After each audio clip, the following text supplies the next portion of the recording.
Toda gran historia tiene un buen comienzo. Muchos años después, frente al pelotón de fusilamiento, el coronel Aureliano Buendía había de recordar aquella tarde remota en que su padre lo llevó a conocer el hielo. En Cámara FM, libros, libreros, escritos y escritores. Macondo era entonces una aldea de 20 casas de barro y cañabrava, Página 1. construidas a la orilla de un río de aguas diáfanas. Si uno digita en Google el nombre de mi invitado de hoy, aparece que es un futbolista argentino que juega en Europa.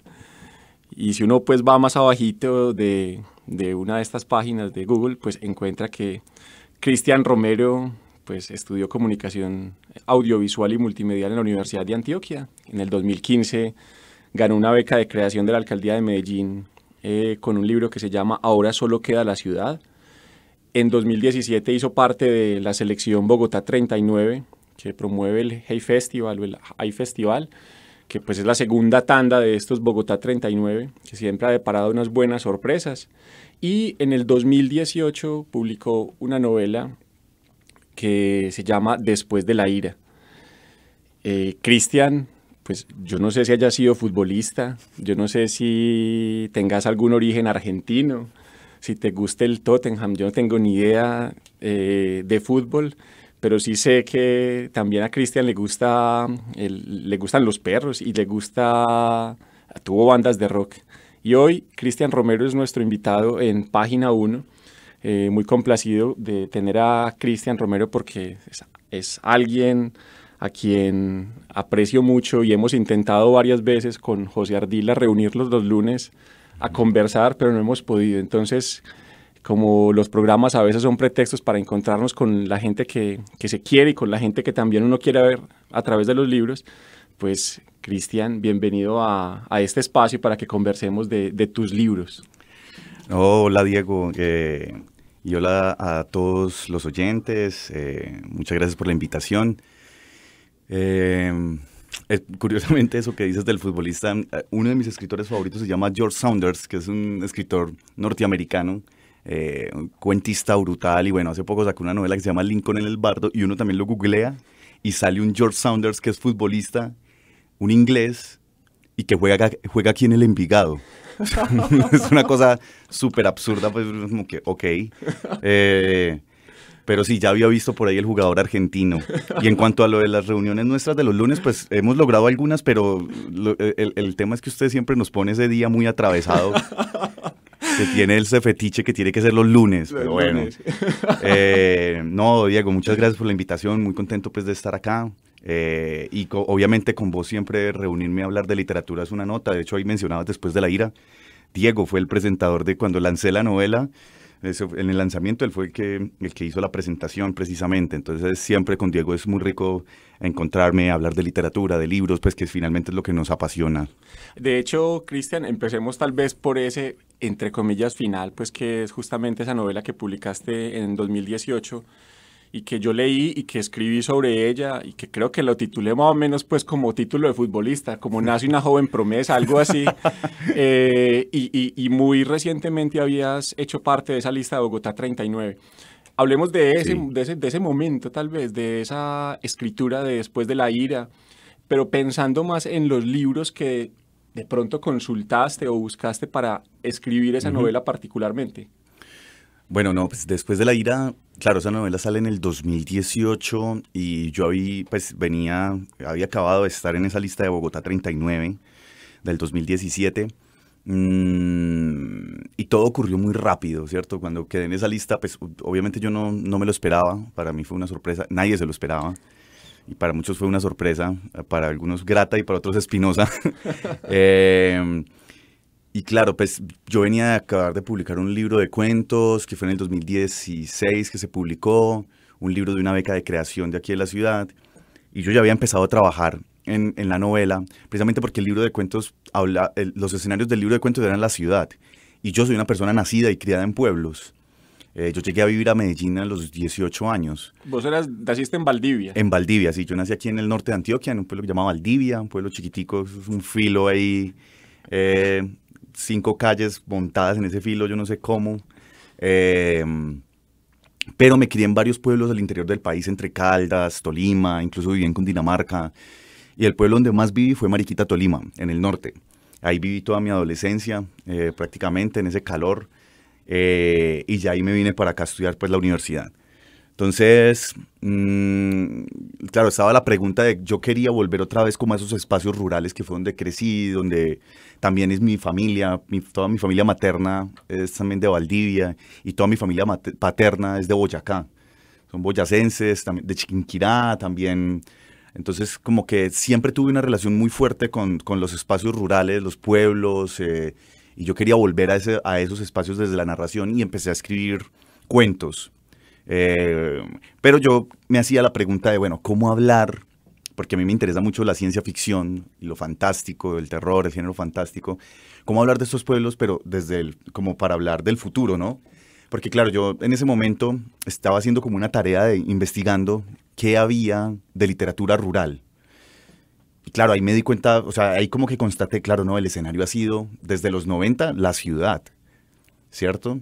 Claro, eso de alguna manera fue también como un corte de lo que se buscaba, de querer esas nuevas generaciones desprenderse de la generación del boom, de la sombra de Gabriel García Márquez, y el escenario que se había vuelto el predilecto era la ciudad. Y cuando encontraba algunas cosas de rurales, era para hablar del pasado, ¿cierto? Como que todavía existía esa imagen de lo rural asociado directamente como al pasado, para hablar de cosas del pasado. Entonces yo decía, pero ¿por qué no encuentro un libro donde haya celulares, máquinas, donde los campesinos interactúen con computadores, robots, no sé? Eso me parecía muy curioso. Entonces, claro, empecé como con todo este trabajo de la novela, Después de la ira. Yo quería como hacer un libro de cuentos a la manera de El Llano en Llamas de Juan Rulfo. Claro. Como en un mismo escenario, varios cuentos que se conectan con personajes, pero uno de esos cuentos se me terminó creciendo y bueno, le puse nombre al pueblo, San Isidro, que era como un pueblo pues que yo quería, me inventé, hay muchos San Isidros obviamente, pero este San Isidro era digamos la suma de todos los pueblos en donde yo viví, nací, pues cierto, era como toda la suma de todo eso. Y claro, y ahí empecé, también me di cuenta que me gustaba mucho esa literatura rural, ya respondiendo a la pregunta tuya, revisando como esa literatura, esos libros de, obviamente, Gabriel García Márquez, Juan Rulfo, pues a Pedro Páramo y El Llano en Llamas son influencias fundamentales. Las primeras, no sé, La hojarasca, El coronel no tiene quien le escriba, La mala hora, también José Donoso, El lugar sin límites, es una novela que me gusta mucho. Y viendo un poco, sí, esa novela terrígena o telúrica que llaman, la novela de la tierra, me interesaba mucho como retomar esa tradición. Manuel Mejía Vallejo, muy, muy fuerte, una influencia muy fuerte, cuando leí sus cuentos el del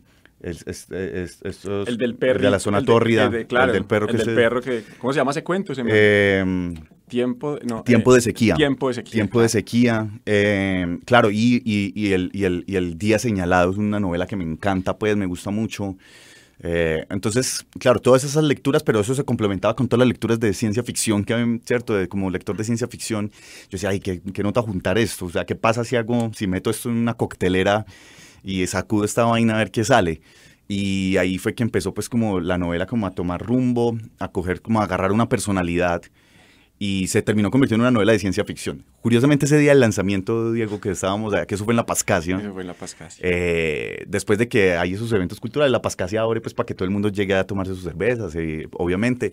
Algunos nos quedamos del lanzamiento ahí tomando unos tragos, y luego llegó otra gente pues que no iba para el lanzamiento, y no que llegó pues a La Pascasia. Y entonces llegó un amigo que no veía hace mucho tiempo, pues alguien conocido de la universidad con otro amigo de él, y ese amigo era profesor de literatura. Entonces el amigo, ve, por ahí vi que estabas lanzando una novela, felicidades, y yo, sí, que nota. Y entonces el amigo profesor de literatura me preguntó, ¿y qué de qué es tu novela? Contame. Yo, no, es una novela de ciencia ficción que ocurre en un pueblo. Y él me dijo, no, eso es imposible. Y yo, ¿por qué? No, eso es imposible, eso no puede pasar. Y yo, ¿pero por qué no? Porque la ciencia ficción es de la ciudad, de los grandes avances, ¿eso por qué en un pueblo? Yo le decía, pero es que esa es la visión prejuiciosa tuya, que cree que en un pueblo no puede haber, ¿cierto? La gente no puede interactuar con tecnología, no puede interactuar no tiene computador. Y el man, no, eso es imposible. Y el man cerrado. Yo le dije, bueno, pues si algún día lee la novela, pues me cuenta a ver qué. Pero él me decía, eso es imposible, no puede haber una novela de ciencia ficción rural. Uh-huh. Y es bien curioso, la verdad, pues. De hecho, yo no sé, Cristian, si ese interés por la ciencia ficción, por la literatura de terror, pues, ¿en qué momento empezaste a descubrirla? Yo no sé si en Valdivia, pues, algún profesor o alguien, pues, tenías, o tu papá tenía en la biblioteca algo. ¿Dónde empezó ese descubrimiento también de esta literatura tan extraña? Y más, pues, vos viniste de recorrer varias zonas que, digamos, en la línea de ese amigo tuyo estarías descubriendo más literatura bucólica, pues. No, mira, bueno, pues claro, yo en Valdivia concretamente no viví, pero sí iba mucho en las vacaciones, ¿cierto? Todas las vacaciones de mitad de año, de diciembre, siempre estaba allá. O sea, para mí era, o sea, tuve una relación muy cercana, sobre todo en mi infancia, con ese pueblo. Y ya fue en Mariquita, más o menos yo estaba ya terminando la primaria, que había acabado de llegar al pueblo, y allá fue cuando empecé como la lectura, pero no fue como algo de, o sea, no, en mi casa no existía bibliotecas, no tuve una influencia, tampoco recuerdo con cariño profesores de español. De hecho, los profesores que recuerdo con cariño eran profesores de matemáticas, de ciencias sociales, que era como con los que yo tenía una relación más interesante y conversaciones más chéveres y antes los que me impulsaban más a leer. De hecho, el profesor de matemáticas era súper lector de esos bestsellers de espías. Él siempre compraba, yo me acuerdo mucho que él compraba esos libros de círculo de lectores y el man siempre estaba leyendo una novela de espías o esas novelas súper comerciales y así, el tipo tenía un interés por esa literatura, me parecía muy chévere. Entonces, en el pueblo, yo recuerdo mucho que allá en Mariquita, en el Parque Central, se hacía como una plaza de mercado. A esa plaza después ya pudieron encontrar un espacio. Era algo muy particular que pasaba. O sea, el parque central del pueblo se lo habían tomado porque la plaza de mercado ellos no tenían un espacio. Entonces ellos empezaron a migrar allá y se tomaron ese parque y bueno, finalmente lograron hacerle unas instalaciones.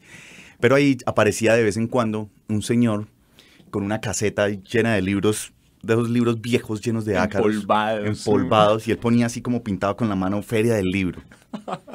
Un día, yo recuerdo mucho eso, salimos temprano del colegio y esos días que lo sueltan uno temprano del colegio es más de sorpresa. En los pueblos, eso es, vámonos a callejear, o sea, tenemos varias horas libres antes de que los papás empiecen a preguntar, bueno, ¿y este por qué no ha llegado? ¿Dónde está? Entonces todos nos íbamos a callejear, pues por allá a loquear en las calles del pueblo. Y recuerdo que yo pasé por ahí, no sé por qué, me dio esa curiosidad, yo vi ese espacio y esto, ¿qué hombre? Entonces yo me acerqué, yo decía, pero este señor, bueno, no sé, me dio curiosidad y empecé a ver libros, y vi un título que a mí me llamó particularmente la atención, La Vuelta al Mundo en 80 días de Julio Verne. Y claro, y yo me acordé, porque yo en realidad sí, desde muy chiquito fui, no sé por qué, muy fanático a la televisión. O sea, yo sí fui muy muñequero, yo veía mucha televisión, mi mamá peleaba conmigo un poco como para que dejara de ver televisión, pero yo era como, no, todo lo que pudiera ver en televisión me encantaba. Y yo no, ese título a mí me sonaba de algo. Yo decía, pero no sé, o sea, yo supongo, trato de pensar ahora, a recordar ese momento y yo, pero ¿por qué? Yo digo, no sé, yo lo asocio que tal vez vi una adaptación, no sé. Y entonces yo me quise llevar ese libro. Se lo compré, lo leí y mi cabeza explotó. Y ahí yo dije, me gusta leer. Entonces empecé a comprarle a ese señor libros de Julio Verne. Y él viajaba, porque él viajaba por toda esa zona del norte del Tolima y Caldas. Él se recorría toda esa parte del Magdalena Medio con sus libros, y cada vez que él iba al pueblo, o a veces mi mamá lo veía, es que vea, por ahí llegó el señor de la feria del libro, entonces yo ahí mismo arrancaba en la bici para allá. Yo llegaba y él siempre me tenía libros de Julio, vea, porque él sabía que yo le caía, entonces él me tenía, mire, le tengo estos del Julio Verne nuevo, y me salía con unos libros, y claro, y después de Julio Verne, ahí llegó Edgar Allan Poe, llegó Robert Louis Stevenson, Salgari, toda esa novela. Entonces, claro, ciencia ficción decimonónica, aventuras del mar, a mí todo eso me interesaba. No sé, supongo que también era como un interés mío de imaginarme un mundo afuera de las calles del pueblo, ¿cierto? Como que esos libros me permitían como, pues que mira que mi primer libro fue La Vuelta al Mundo en 80 días. O sea, claro, qué salida. Claro, yo era como mi cabeza yendo lejos. Entonces yo dije, ven, esto está chévere, me gusta leer, y claro, yo encontraba como en esa literatura como toda esa potencia de estimular siempre mi imaginación. Hay una frase que a mí me gusta mucho de Julio Verne y que la repito pues bastante, y es la ciencia ficción de hoy es la ciencia del mañana. Sí. Y creo que tiene pues mucha relevancia, y te quería preguntar, Cristian, unido como a eso que estabas mencionando también, vos que sos, y lo sé, un tipo juicioso de no solamente quedarse con esos clásicos de la ciencia ficción, pues porque ya uno identifica varios, ¿cierto? Verne, Wells, Bradbury, en fin. ¿Qué es lo que buscas particularmente en estos libros, cierto? ¿Cómo haces esas búsquedas? ¿Cómo empezás a notar acá hay una diferencia? Y de pronto también, si alguien no está muy familiarizado con la ciencia ficción como género, ¿cuáles son esas particularidades de este género? Claro. El siglo XIX, digamos que claro, hay tres escritores muy importantes en el siglo XIX que son fundamentales para entender de alguna manera la ciencia ficción. Mary Shelley con Frankenstein, Claro. y los dos que mencionaste, Wells y Verne. Y claro, el siglo XX uno podría pensar que el género de la ciencia ficción es un género, sobre todo del siglo XX, que es cuando se bautiza, se le da un nombre y se conceptualiza y se organiza. Y de alguna manera el género ha tenido una evolución brutal desde principios del siglo XX hasta lo que es hoy. Y cada época también ha marcado cambios de estilo. La primera época de la Edad de Oro, que eran puros... la primera época que fue la pulp, de revistas, estas revistas de literatura barata, al lado de los western, de los policíacos y demás. Y después llegó la Edad de Oro, que eran científicos que crecieron leyendo esas revistas pulp. Asimov, Arthur C. Clarke, Robert Heinlein.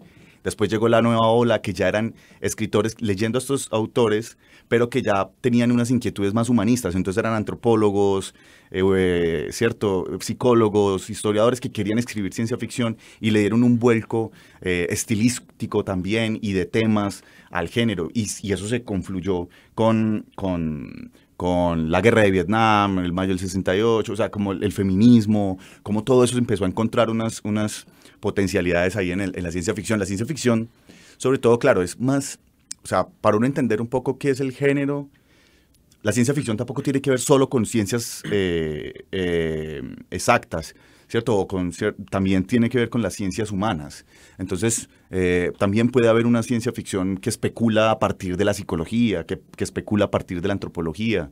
De hecho, estas distopías clásicas, ¿cierto? No sé, el 1984 y de ahí para atrás, Fahrenheit, Un Mundo Feliz y Nosotros de Samiatín, son especulaciones políticas también, ¿sí? Pero claro, ¿cuál es el impacto? Las preguntas que se hace en la ciencia ficción es ¿cuál es el impacto de estos, digamos, en el futuro, a partir de preguntas de especulaciones? ¿Qué pasaría si? ¿Cierto? Pero más allá de la pregunta, tampoco es como de divulgación científica, sino es más bien también ver, o sea, realmente esto cómo impacta al ser humano como sociedad. Pues a mí no me interesan particularmente las novelas donde hablen de clones, por ejemplo, para que me expliquen cómo se hace un clon, sino más bien qué va a pasar en la sociedad y en la mente humana cuando ya nos toque interactuar con clones. Y claro, que ahí Ishiguro, por ejemplo, tiene un papel fundamental en esa línea que vos trazas. Claro, novela de Nunca me abandones. Claro. Y de ahí para atrás, o sea... Clara y el Sol también. De eso. Y Dick con Sueñan los androides con ovejas eléctricas de los replicantes, claro, que eso después sería Blade Runner, ¿cierto? O sea, y claro, entonces esas novelas se terminan volviendo excusas para hablar del racismo, para hablar de la discriminación, ¿cierto? Entonces, y son novelas que cuando uno empieza a leer esas novelas y trata de entender el contexto social, histórico, político en las cuales fue escrito, uno dice, claro, es en realidad el autor o la autora lo que estaba haciendo era proyectar o sea, usar su presente, el futuro para hablar de su presente. Entonces no es tanto que la ciencia ficción sea predictiva, no le interesa tanto a la ciencia ficción predecir el futuro. Pues si pasan cosas que se cuentan en una novela, está bien, sino es más bien como usar el futuro como una excusa para hablar del presente, ¿cierto? Y finalmente uno termina entendiendo, claro, ya sé por qué George Orwell en 1948 publicó 1984. O sea, cuando uno entiende su contexto político, social y todo lo que estaba pasando, uno dice, o porque uno entiende también por qué una Úrsula Le Guin estaba publicando La mano izquierda de la oscuridad, El nombre del mundo es bosque, o Los desposeídos, entre los 60 y los 70. Claro, o sea, y cuando uno entiende que ella estaba ya, cuando ella empieza a meterse en todo eso, pues como feminista, a volcar todo eso dentro de su ficción, uno dice, ya entiendo, ¿cierto? Y es muy, muy, muy chévere. Cristian, uno pensaría que en Colombia poco se ha escrito de este género, pero uno empieza a mirar y y hay escritores que han hecho cosas muy interesantes también. Hablemos un poco y de forma muy breve sobre la ciencia ficción en Colombia. Bueno, la ciencia ficción, claro, aquí ha tenido porque la ciencia ficción, la academia no lo ha visto bien, es cierto. Ya digamos que ahora hay un boom editorial y muchos escritores y escritoras que están queriendo escribir ciencia ficción y que normalmente no escribían ciencia ficción. Pero la ciencia ficción en Latinoamérica siempre ha existido, pues no, bueno, no siempre pues, pero la ciencia ficción en Latinoamérica tiene una tradición fortísima de muchos años, o sea, desde Minotauro, que fue la primera editorial que fundó Paco Porrúa, el mismo que editó 100 años de soledad. Él tenía paralelo él montó la primera editorial de ciencia porque al man le chiflaba la ciencia ficción, le chiflaba a Ray Bradbury, él quería una editorial para publicar Ray Bradbury. Y acá en Colombia, pues, no hay una historia tan poderosa como si en Argentina, en México o en Cuba o en Chile, pero sí ha habido, pues, cosas que, digamos, pequeñas, pero que ha ido evolucionando. Entonces uno puede encontrar autores como René Rebetes, que fue digamos, es uno de los clásicos que me parece que es de los clásicos más representativos e interesantes de la ciencia ficción en Colombia. Entre los 60 y 70, 80, el tipo viajó mucho por Latinoamérica, tuvo una relación muy cercana con Alejandro Jodorowsky, fue de los fundadores de las primeras revistas de ciencia ficción en México, Crononautas. Entonces el tipo era digamos que yo creo que es un adelantado. Además yo creo que él leía en ciencia ficción en inglés, porque yo siento que él estaba muy a la par con lo que estaba pasando en ese momento en la ciencia ficción anglosajona, que normalmente uno puede sentir en esos momentos que había un retraso, un delay, ¿cierto? Claro. Como que lo que se estaba haciendo acá ya se había hecho allá hacía mucho rato, por las traducciones y demás, pero yo sentía que estaba muy a la par. Yo decía, o era muy visionario o estaba leyendo en inglés también y pues estaba muy a la par con lo que estaba sucediendo con la nueva ola en la ciencia ficción. Y bueno, ya más recientemente pues han aparecido yo siento que ya se ha ido consolidando, después de los 2000 sobre todo, se han ido consolidando y han aparecido autores y autoras interesadas en el género, ¿cierto? Andrea Salgado, Luis Carlos Barragán, también hay personajes como Rodrigo Bastidas, que ha hecho un estudio muy juicioso de la historia de la ciencia ficción latinoamericana y colombiana. De hecho, él ha hecho antologías. Por ejemplo, ¿cómo es que se llama ese libro? El tercero a partir del sol, creo que se llama, que es una antología de ciencia ficción colombiana, recientemente publicado en Planeta. También por ahí salió ya como su tesis de la historia de la ciencia ficción colombiana.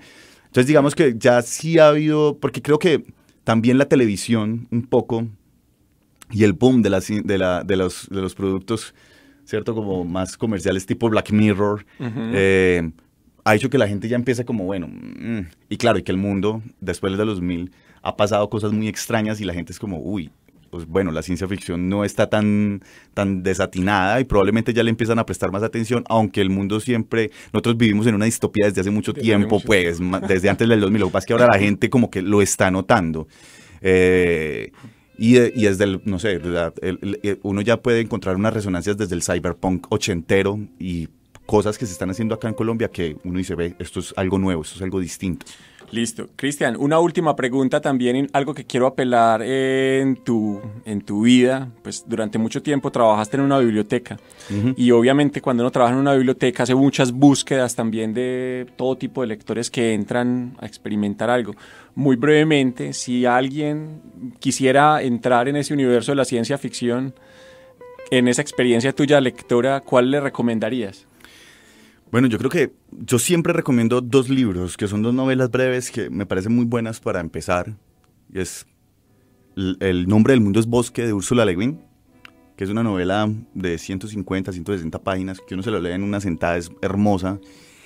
Y yo también siempre recomiendo a Ray Bradbury, sea Fahrenheit 451 o Crónicas Marcianas. Bueno, también podemos agregar Crónicas Marcianas, que creo que son buenos libros para uno empezar con la ciencia ficción, a familiarizarse con la ciencia ficción.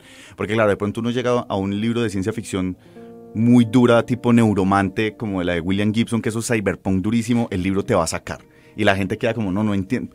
Entonces como que, porque es muy particular como con todos los referentes que recoge. Entonces como que empezar con una novela como esas dos novelitas que te mencionaba o el libro de cuentos de Bradbury, Crónicas Marcianas, creo que es buenísimo. Cristian, un gusto, hombre, la conversa de hoy, abrir un poco esta ventana al universo de la ciencia ficción y verte siempre me hará muy feliz. No, Diego, yo siempre disfruto mucho las conversaciones con vos. Muchas gracias por esta invitación de nuevo y bueno, y a todos y todas que estuvieron conectados y escuchando, un saludo muy grande, un abrazo muy fuerte.